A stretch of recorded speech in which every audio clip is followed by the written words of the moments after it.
Hi guys, for today's video, gumawa tayo ng steak beef. Ayan guys,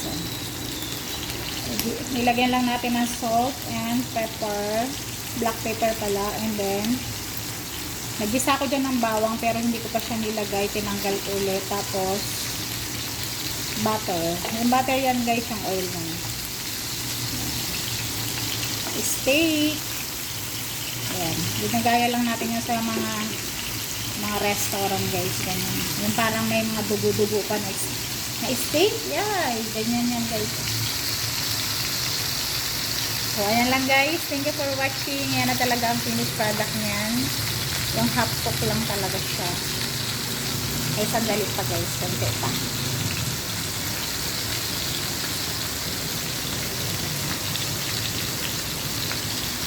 Malambot siya guys. Wow, para talaga siyang sa restaurant. Tapos pag hindi mo guys, may dugo-dugo. Yummy daw. Yan daw ang yummy. O, diba? Wow. Ayan. Tapos ilalagay natin yung garlic dyan later guys.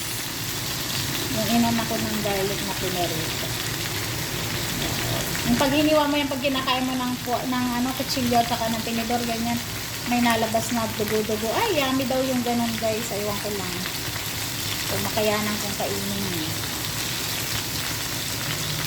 Tapos, ilalagay natin guys yung garlic. Ayan. Ganyan.